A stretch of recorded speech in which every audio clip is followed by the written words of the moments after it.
कि अब जंग में ईरान ने लीड बना ली है। ये जो जहाज ठोके हैं पेट्रियट सिस्टम के ऊपर मिसाइल गिरी है। ये तमाशा रूस भी देख रहा है, चीन भी देख रहा है और हंसी उड़ाई जा रही है डिप्लोमेटिक सर्कल में कि ये अपने बड़ा दम भरते थे पेट्रियट और थार्ड का, ऊपर मिसाइल मारी गई है। साहब सीधी सीधी मिसाइल गिरी है, पेट्रियट और थार्ड सिस्टम तबाह हो गए।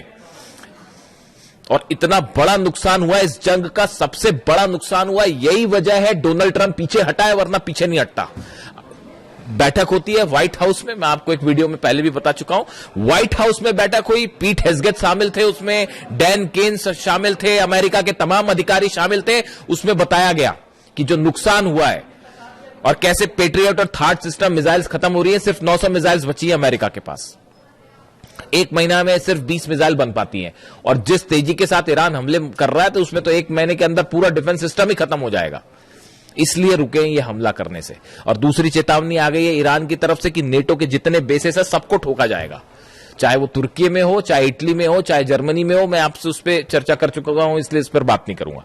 तो ये 6 बेसेस ऐसे हैं नेटो के जहां पर न्यूक्लियर वेपन्स होने की बात कही जा रही है। वो सब के सब खुर्रमशहर 4 के निशाने पे, और जेलेंस्की को भी जवाब मिलेगा। अभी जो कैस्पियन सी में जहाज जलाया है ईरान का, उसका जवाब जो है वो खुर्रमशहर 4 रेडी है, और वो 5 वाला वर्जन भी जो है वो शायद पहली बार अब यूक्रेन पर ही टेस्ट किया जाए, और वो 100% यूक्रेन को जवाब मिलेगा। आप लिखवा लीजिए, चाहे तो कैस्पियन सागर में जवाब मिलेगा और या फिर जो है सीधा मेनलैंड पे हमले का जवाब मिलेगा।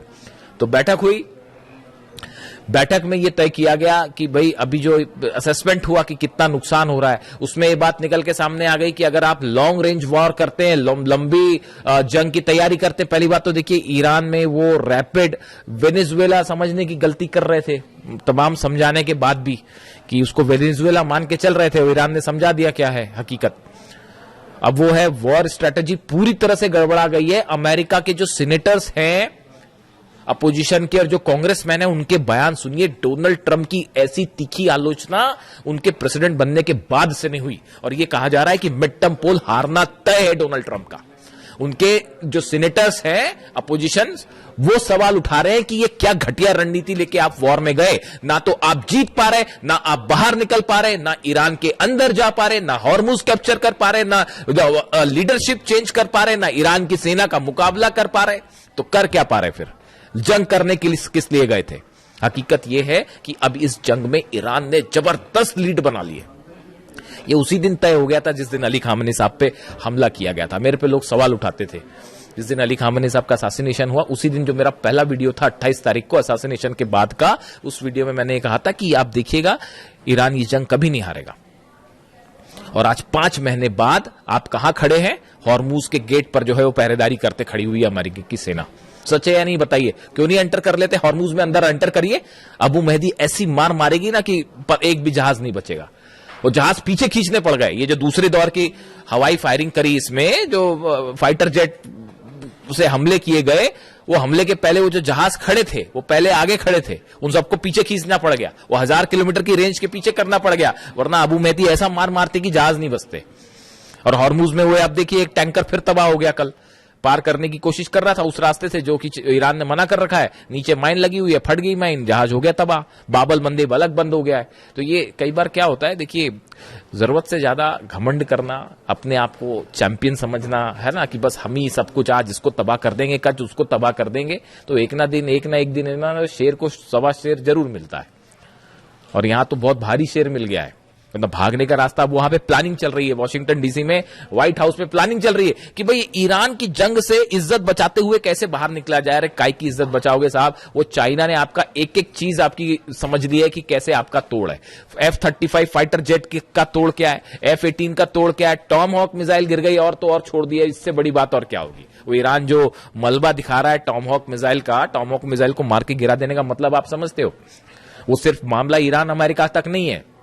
जब टॉम हॉक मिसाइल गिरती है तो चाइना उसकी पूरी पोस्टमार्टम कर डालता। अच्छा, इनकी ये मिसाइल इतनी स्पीड पे चल रही थी, इतनी ऊंचाई पे चल रही थी, इस सिस्टम से मार के गिराया। वो टॉम हॉक मिसाइल का तोड़ उसने निकाल दिया। F-35 जेट अगर गिर रहा है, F-35 जेट अगर तबाह हो रहा है, तो चाइना उसका पूरा एनालिसिस कर ले रहा है कि ये इतने ऊपर जाता है, इतने तेजी से मुड़ता है, इसमें इसको ऐसे टारगेट किया जा सकता है। वो पूरी काट निकाल दी अमेरिका के जितने वेपन्स हैं। आप देख लीजिए हालत क्या है। 18 शिप लेके आप पहरेदारी कर रहे हो, वहां पे खड़े हुए हो, अंदर जाने की आपकी हिम्मत नहीं है। खड़े हुए आप ईरान के दरवाजे पर। तो अब हालात ये है कि मुस्तफा खामेनी ने एक नया जो है वो संदेश दे दिया है डोनाल्ड ट्रंप को।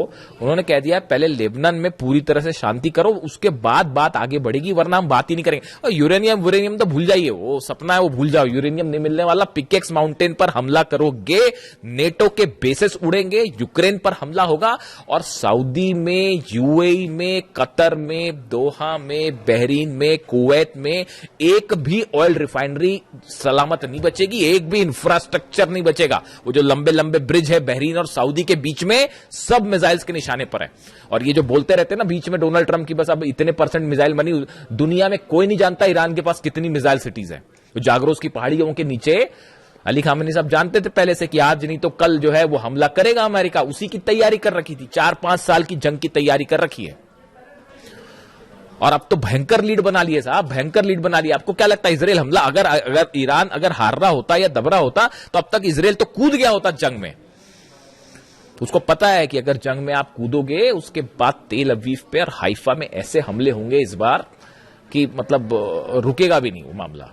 तो अभी वो प्लान चल रहा है एक और, फिर जा रहे नेतन्याहू जी जा रहे हैं मिलने के लिए डोनाल्ड ट्रंप से, और वहां जाके देखते हैं मुलाकात में क्या होता है। वहां पे एक नया फिर प्लान, नया षड्यंत्र शायद जारी हो कि अब ऐसे हमले करेंगे, वैसे हमले करेंगे। अभी लेकिन एक नई थ्योरी चल रही है, इस पे अलग से बात करेंगे। वो यूक्रेन ये जो बैठक हुई जिसकी मैं जिक्र कर, अच्छा पहले मुस्तफा खामेनी साहब की बात कर लें। इन्होंने जो ये संदेश दिया लेबनान वाला, इसको गेम चेंजर माना जा रहा है। वो जो है उन्होंने कहा हम अपने न्यूक्लियर प्रोग्राम पे कोई बात नहीं कर रहे, हम स्ट्रेट ऑफ हॉर्मुज पे बात ही नहीं कर रहे, वो तो बंद है, वो कोई नहीं खुलवा सकता। ईरान की परमिशन के बिना खड़ा हुआ अमेरिका, 5 महीने से खड़ा हुआ, स्ट्रेट ऑफ हॉर्मुज बंद है। वो जब ईरान का मन करता है खोलता है, जब मन करता है बंद कर देता। क्या कर पाए आपके एयरक्राफ्ट कैरियर दुनिया के? अब्राहम लिंकन क्या कर पाए और जेरल्ड आर फोर्ड क्या कर पाए? और वो लॉन्ड्री में आग लग गई तो भग लिए, वो अलग। तो बेइज्जती हो रही है वो अलग हो रही है, सैनिक मर रहे हैं, थार्ड सिस्टम तबाह हो जा रहा है, जहाज में आग लग जा रही है, हरा पानी रहे, हरा तो छोड़िए खुद ही पिटे जा रहे हैं। क्या कि सुप्रीम पावर दुनिया की, सबको समझ में आ गया कोई सुप्रीम पावर नहीं है भैया।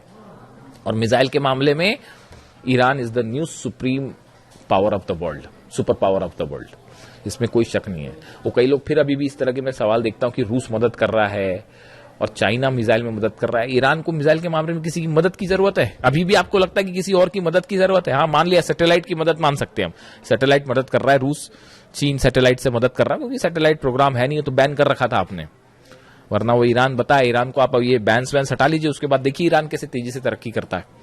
वो ह्यूमन ब्रेन बना लिया उसने, एक वो जो खबर बताई थी मैंने आपको, ह्यूमन ब्रेन की सेल्स बना के एक आर्टिफिशियल ब्रेन बनाने, मतलब वहां पे जो है आप देखिए ईरान में जो साइंटिस्ट हैं कितनी तेजी के साथ काम कर रहे हैं। ये तब है जब वो 30 साल से बैन लगा हुआ है, तो हाहाकार मच जाता है दुनिया में। जरा से जो है बैन्स लगते हैं, कहीं कोई टैरिफ लग जाता है तो हाहाकार मच जाता है। और 30 साल से वो अली खामेनी साहब का ईरान जो है वो 30 साल से बैन भी झेल रहा है, उसके बाद भी देखिए आज घुटने पे हैं सबके सब। तो अब इन्होंने मुस्तफा खामेनी साहब ने बड़ी प्लानिंग के साथ मामला पूरा लेबनान पे शिफ्ट कर दिया है, और इसका मतलब यह है कि न्यूक्लियर प्रोग्राम पर कोई बात नहीं, बाद में देखा जाएगा, और हॉर्मुज पर कोई बात नहीं, बाद में देखा जाएगा, खोलना है नहीं खोलना, बंद करना क्या करना है। पहले लेबनान में आप ये जो तमाशा चल रहा है लेबनान में हमले करने वाला, इसको बंद करिए पहले, उसके बाद ही आगे बढ़ेगी बात। अब डोनाल्ड ट्रंप ने डिसाइड करना है क्या करना है, यानी फोकस। अब देखिए कहने का मतलब यह है, ये खबर अहम इसलिए है, ईरान ने मन बना लिया है कि अब इनसे जो भी बात होगी नहीं होगी, करना है नहीं करना है, ईरान अपने टर्म पे डिक्टेट करेगा, अपने टर्म पे डिक्टेट करेगा। कोई बात अमेरिका की नहीं मानी जाएगी, ना उनके वो जो बीच वाले हैं बात करने वाले, ना उनकी बात मानी जाएगी। वही होगा जो ईरान तय करेगा, जो अहमद वाहिदी तय करेंगे, और अहमद वाहिदी वही तय करेंगे जो खामेनी साहब बता के गए और जो कासिम सुलेमानी साहब बता के गए। वो कासिम सुलेमानी साहब की जो स्ट्रैटेजी है ना, उसी से जॉर्डन ठोका जा रहा है, और उसी से कुवैत ठोका जा रहा है, उसी से थार्ड और पेट्रियट ठोके जा रहे हैं। इसीलिए नहीं डरते थे डोनाल्ड ट्रंप कासिम सुलेमानी से कि अगर कासिम सुलेमानी होते तो पता नहीं क्या हो गया होता। खुद डोनाल्ड ट्रंप ये कहते हैं पता नहीं कितनी तबाही मचाते हैं, और सही कहते हैं। खैर, तो अब हालात ये है कि डोनाल्ड ट्रंप के सामने नई शर्त रख दी है लेबनान वाली। दूसरी तरफ ये बड़े बड़े जो प्लेन गिराने वाले दावे हैं, इसमें थोड़ा सा टाइम लगेगा सामने आने में।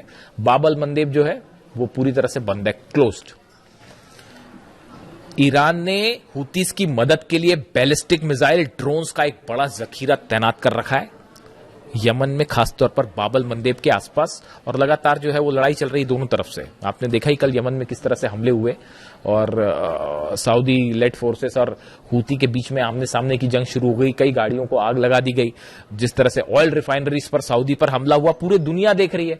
सबसे बड़ी जो आपकी जो ऑयल रिफाइनरी है अरामको, उसकी एक यूनिट पर जिस तरह से मिसाइल्स गिरी हैं, बैलिस्टिक मिसाइल, पूरी दुनिया देख रही किस तरह से यानबू में और दूसरी एक जगह जो है वो हमले हुए और उसको कोई नहीं रोक पाया। तो अमेरिका तो फेल है ही पूरी तरह से, वो अपनी रक्षा नहीं कर पा रहा, तो सऊदी की रक्षा क्या करेगा। और ये प्लान चल रहा है, देखिए प्लान चल रहा है। खुद नहीं लड़ सकते तो बोले क्या एक नया मोर्चा खोल देते हैं, यूक्रेन को लड़ाओ ईरान से साहब, हथियार हम देंगे वहां लड़ना ताकि हमारे बेस पे हमला नहीं। आपने क्या समझ रखा है ईरान को और क्या समझ रखा है अहमद वाहिदी साहब को? यूक्रेन हमला करेगा तो वो क्या जॉर्डन पे हमला रुक जाएगा?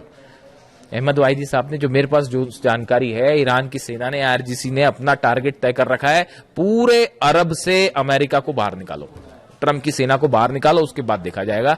इस टारगेट के साथ काम कर रहे हैं। और डोनाल्ड ट्रंप की कोशिश जो यूक्रेन वाला है उस पर अलग से बात करेंगे। वो यूक्रेन को भिड़ाने की कोशिश है ईरान से, सऊदी को भिड़ाने की कोशिश वहां पे जो है हूती को वहां मैनेज करने के लिए सऊदी को भिड़ा लो, यानी खुद पीछे रहो, हथियार देके दूसरे को लड़ा जाए, ये प्लान चल रहा है। लेकिन अभी हालात ये हैं, ईरान ने बड़ी लीड बना ली है। अब ये जो शर्तें रखी हैं मुस्तफा खामेनी साहब ने, इसका क्या होगा? बाबल मंदेब का क्या होगा? हॉर्मूज का क्या होगा? एक बड़ी जंग की तैयारी फिर शुरू है, अमेरिका की तरफ से भी, इजराइल की तरफ से भी। इजराइल की एंट्री भी जल्दी हो सकती है, अगले 1 से 2 दिन में 30 तय हो जाएगी कि मामला जंग की तरफ, बड़ी जंग की तरफ। ईरान जान रहा है कि हमला होगा, आज नहीं तो कल फिर से हमला होगा, और किस रूप में होगा ये देखने वाली बात है। जो भी अपडेट होगा आप तक पहुंचाऊंगा। Thank you so much.